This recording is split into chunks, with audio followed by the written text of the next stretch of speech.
When people refuse to take personal responsibility, it drags the whole society down.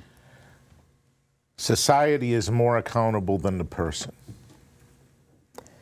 The American Religious Town Hall is now in session.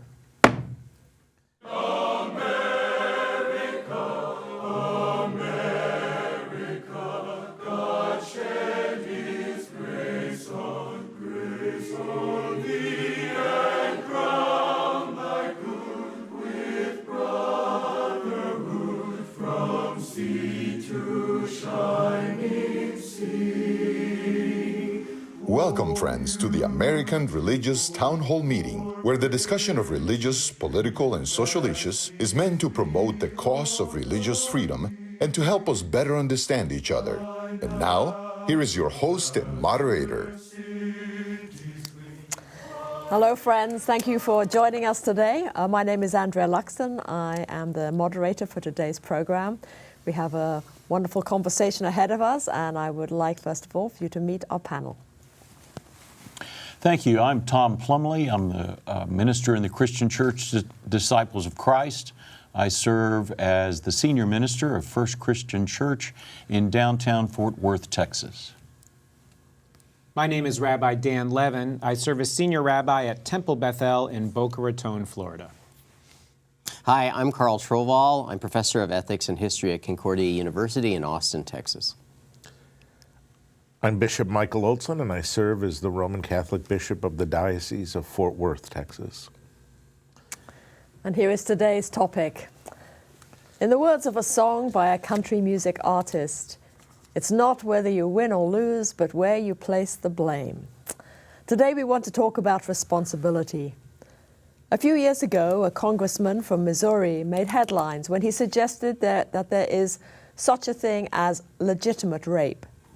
He blamed the media for his loss in the next election. My kid isn't doing well in school. It's got to be the teacher or the school board or all public schools everywhere. Maybe somebody's head should be on a platter. Yes, truly it is not whether you win or lose in this life, but where you place the blame. Our religious traditions, different as they are, have something to say about such things. We call it personal accountability. Or we just talk about accepting the blame, asking forgiveness, and finding a new way forward. It's a problem as old as the first human who said, "But that woman gave me that fruit," and the second human who said, "Lord, can I tell you what the snake said?" So responsibility is not just about me. We also speak about responsibilities to other people and responsibilities to God. So let's find out if our panelists have any words of wisdom on this matter. Here are our questions. First of all, what scriptural advice is there on personal responsibility? Secondly, can one be responsible to oneself and act irresponsibly towards others? And thirdly, what social policies lead people to take greater responsibility for themselves or for others? We go back to those that started our conversation. So thank you. It's wonderful to be with everybody. In Jewish tradition, when a child is born, it's customary that you say to the parents of that child, congratulations, make sure they get a good education, because whatever it is that that child does is not their responsibility, it's yours. Until they get to the age of bar bat mitzvah, which is around 13. At which point you say to that young person, you need to learn how to start taking responsibility for yourself. You need to start bearing responsibility for your own actions. And so much a part of what Jewish belief teaches is this idea that you have to be accountable for what you do and what you are. And at the same time, there is an understanding that we are influenced by the society that is around us. There's a passage in the Ethics of the Fathers in the mission of Pirkei Avot where it says, exile yourself to a place of Torah and do not say it will follow after you, that your colleagues will make it yours. And what the interpretation of that passage tries to communicate is this idea that if you're in a place that's giving bad advice, you're in a place where there's bad influences, Don't blame the bad influences. Move yourself to a place where there are better influences. It's your responsibility to ensure your own moral growth and your own moral development. Don't say it will follow after you. It is your responsibility to ensure that you get the training and the teachings that you need. And I think that part of what we learn is that we are individually responsible for what we do. Every year during the celebration of the Jewish New Year in the High Holy Day season, it's also a season of repentance, when we are supposed to go to others and say, if there are things that I have done that have caused you pain or offense, it's my privilege to be able to ask your forgiveness. And the interesting thing that the sages teach is that you are obligated to ask forgiveness for a trespass 3 times. But after the 3rd time, the responsibility transfers to the person that didn't grant that forgiveness, because it's as much your responsibility to ask forgiveness as it is to give, because we all have an individual duty and responsibility to ensure the fabric of our larger society. Thank you, Bishop Olson. I agree with everything you said, and in taking off from there, if you will, I think that really is kind of an undergirding for our society, or as it should be, especially in governance. I think one of the areas where responsibility can be fostered, I think, where it's not really being done right now, is in our legal system. And I think of that where the legal system is adversarial by nature, for civil law especially, and you'll hear counsel like, be careful how you apologize, or don't say you're sorry, whatever you do immediately. And I think that just fosters more lawsuits. It fosters a financial type of incentive, and it doesn't really foster a sense of ownership or responsibility. It does look for blame, right, and foists blame, or can assess blame honestly. But as far as responsibility is concerned, I'm not sure that that's the best way it's fostered in our society. And I think we can look at that.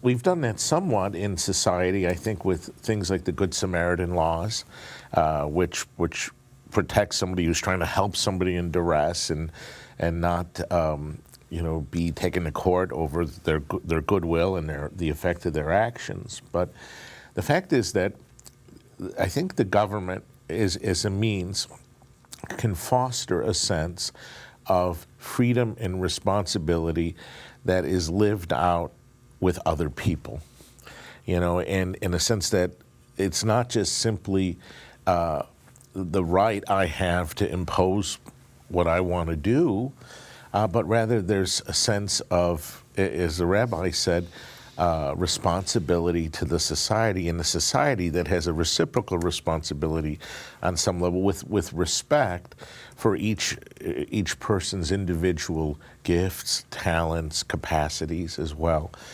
mindful of those, where others are limited, in which case then they don't fall through the cracks. Thank you. Carl. The first question was, what scriptural advice is there? This is from Galatians. Paul is writing here. You, my brothers and sisters, were called to be free, but do not use your freedom to indulge the flesh. That's the sinful nature. Rather, serve one another humbly in love. For the entire law is fulfilled in the keeping this one command, love your neighbor as yourself. If you bite and devour each other, watch out, or you will be destroyed by each other. So I say, walk by the Spirit, and you will not gratify the desires of the flesh. And that was always a favorite verse of mine, just because I always understood I was free from my sin through what Christ did for me. But that didn't mean that therefore I could just do whatever I wanted, that my freedom had limitations, namely the love of my neighbor.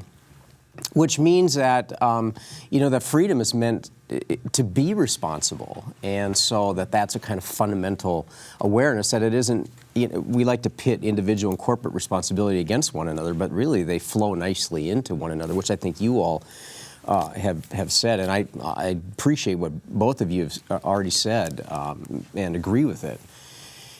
I think the challenge with corporate responsibility is this, and I think Reinhold Niebuhr talked about it in a book that he wrote called Moral Man and Immoral Society, that, you know, it's one thing, we can talk about individual morality and living out one's immorality, but when we get together collectively, it gets to be hard to describe what exactly a moral group of people is.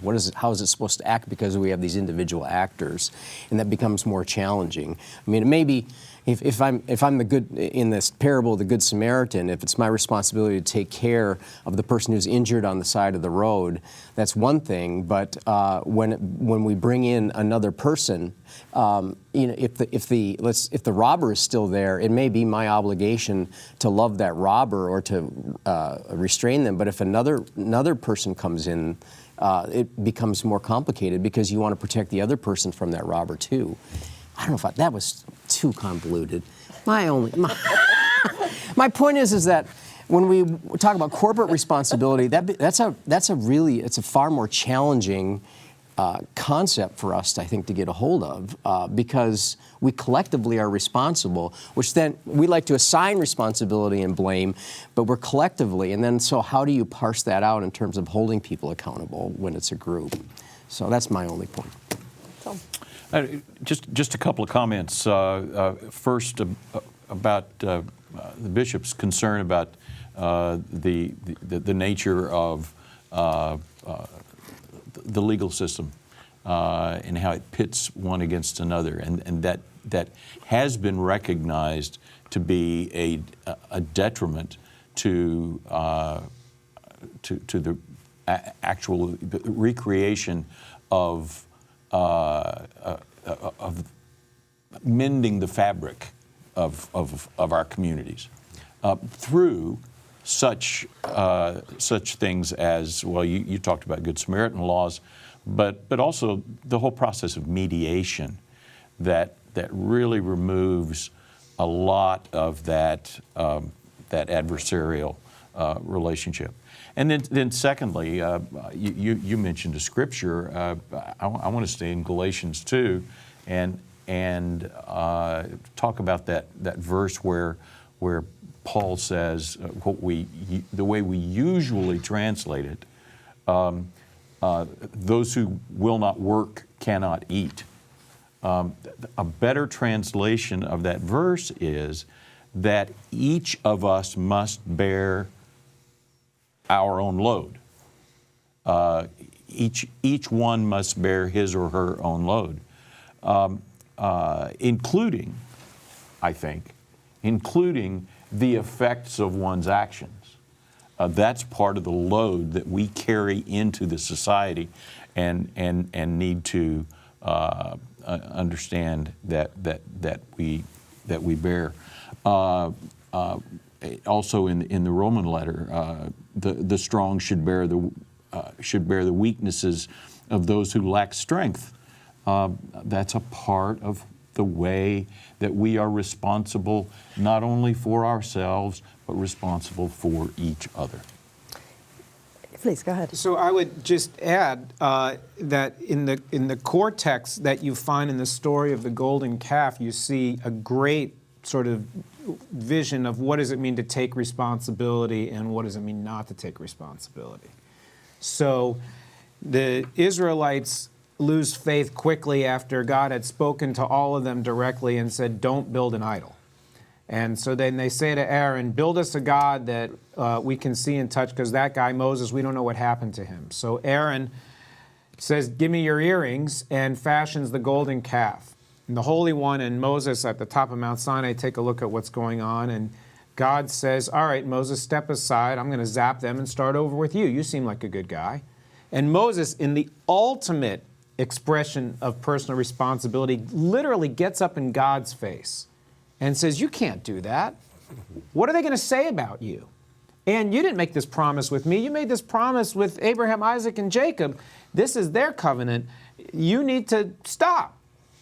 You think about the kind of courage it takes to, get up in anyone's face, but to get up in the face of the creator of the universe, that's gotta. And so God says, fine, take care of it. Then he goes and, he deals with it. He takes their God, he grinds it to powder, throws it in their drinking water, makes them drink, and says to his brother, huh? And Aaron deflects. He says, you know these people, they're all bent on evil. I took the gold, I threw it in the fire, and out came this calf. I don't know what happened, right? It's such an interesting sort of way, it's almost laughable, but ultimately, I think really what those texts are trying to say is, you need to bear responsibility for the consequences of your actions. And appreciate the fact that there are consequences to those actions. And if you don't take that responsibility, you have lost your right to claim yourself as a moral agent. So maybe I can ask a question based on that analogy. Does Aaron have more accountability and responsibility than the people? I mean, we know the life is not even, right? You have someone who's had everything against them, and you've got someone here who's got all the advantages. Are they still equally responsible for their action if their action is the same? No, they're not. I think Aaron is more responsible for the immoral act. I just think it's contingent on what does somebody know, and are they responsible to know it? Ignorance itself is not an excuse if you're responsible to know this. I think there's levels of responsibility, levels of knowledge about what's the plan and what's the accountability and what's his role and responsibility. And there's two.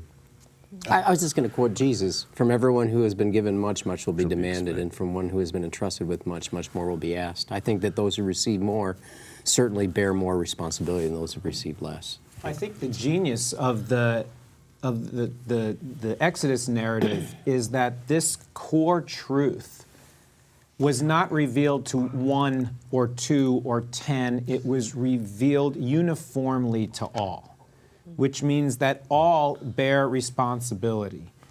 At the same time, when someone is privileged with a position of leadership, they bear an additional responsibility to lead with responsibility. But that does not obviate or lessen the individual responsibility of that average Israelite who 40 days before heard the Creator of the universe say, don't do this, and said, let's do that.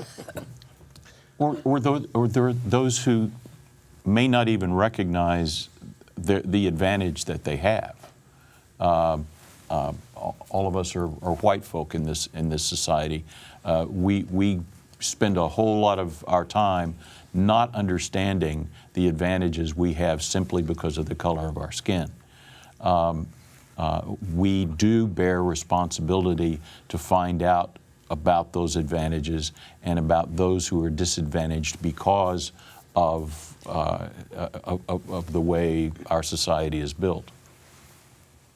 I think that's absolutely true. At the same time, one does not surrender their responsibility to do the right thing and the good thing, even if they are in a position of disadvantage. Yes. Correct. Yeah.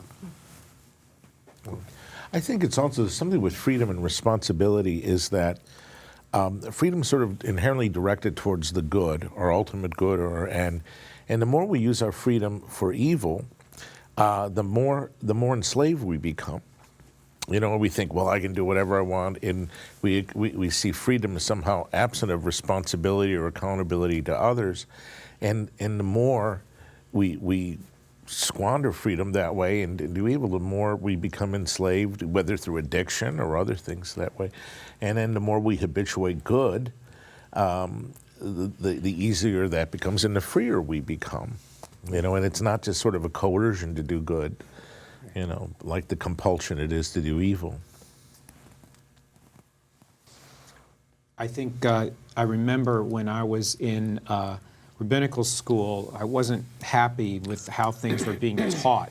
And we had a little student newspaper, and I had the chance to interview the president of the school.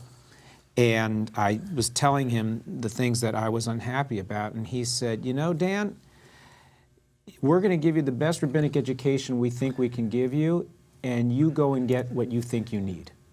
And I remember it being just such a beautifully loving, thoughtful rebuke, which is take responsibility for your own education. If you don't like what we're giving you, then go get what you need.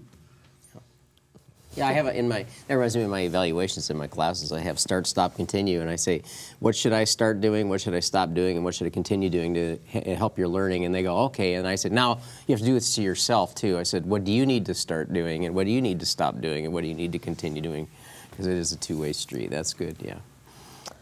All right, well, I thank you very much. It's a good conversation, and I think we are ready for a break. We hope you're enjoying today's program. If you'd like to learn more about the American Religious Town Hall, please visit our website at americanreligious.org. That's americanreligious.org. There you can read about the vision and history of the program, and we invite you to become a ministry partner, explore our Town Hall Estates healthcare facilities, and view past programs by clicking the appropriate menu buttons. Each week, we look forward to receiving your letters. You may write us at the address shown on your screen. Send your letters to American Religious Town Hall Meeting, P.O. Box 180118, Dallas, Texas 75218. If you have a prayer request, please send it to prayerrequest@americanreligious.org. Thank you for writing and thank you for watching. Now, back to today's closing statements. Welcome back, and we are moving now into our concluding statements. Thank you. It's often said that those who refuse to forgive create two victims, both the person who has done wrong and themselves, because they continue to have something fester inside of them. Same way, shifting blame to someone else creates two victims as well. The one who is unfairly blamed, but also I suffer because I then cannot change in the ways that are necessary for me to succeed or to improve, to make myself better. I'm reminded of Paul, I believe it was in the Thessalonians, where he said there are a whole bunch of people who thought that Christ is going to return immediately, and so they all sold everything, and they all sitting, waiting, doing nothing, just waiting for Christ to return. And Paul said, and they became a burden on the rest of the community, the Christian community, because they needed to eat, and they're waiting for Jesus, and the rest of the community is still working. And Paul, this is where the context of that, that if you let who isn't working don't eat. It wasn't about people being abjectly poor. It was people who were refusing to go to work because I'm waiting for Jesus. I don't know why you're out there busy, but I'm waiting for Jesus. By the way, could I have some food? And I just think it's a wonderful metaphor about how we can use our faith to completely refuse responsibility, and the importance that really we are in this together, and that our faith and our waiting for what God has doing for us is not, these are not in contradiction to one another. They go together, and so it's about us caring for the community, but also those of us who want to back away from the community to enter into it and be responsible for it. Freedom makes us responsible for our actions, and it's a particular characteristic, both freedom and responsibility, of what it means to be human and what it means to flourish in our humanity and excellence. Freedom is best directed towards the good. The more we perform good and the more we do as people of faith, act in accord and love and obedience to God and service to our neighbor, the freer we become, and the more and the happier we are. The more we turn to evil with our freedom and abuse it, which in part means that we don't accept responsibility for our actions, the more enslaved we become to our actions, and the more enslaved we are to sin and to evil. And freedom also, though, is exercised in relationships between human beings and also between society as a whole. Within society as a whole. So our responsibility is not only to God, but always to our neighbor and also to the greater society, which makes for the common good and for the freedom of all who take part in it, each with their own particular gifts. So I'm reminded in the story of the writing of the Ten Commandments, there's this sort of peculiar phrase where it says the tablets were the work of God and the writing was the writing of God engraved on the tablets. And that word engraved is in Hebrew charut. So there's a rabbinic commentary that says, don't read the word charut, graven, read it cherut, which means freedom. And so the rabbis read that passage and they say the writing was the work was the work of God, the writing was the writing of God, freedom was engraved on those tablets. And I think, picking up very much from what you were saying, freedom is what allows us to be moral agents. But when we surrender our responsibility for our actions to say, well, everything I read on the news told me I should do this, or everybody who was advising me told me I should do that, or my spouse told me, or my kids told me, or whatever it is, I surrender my place as a moral agent, as a human being.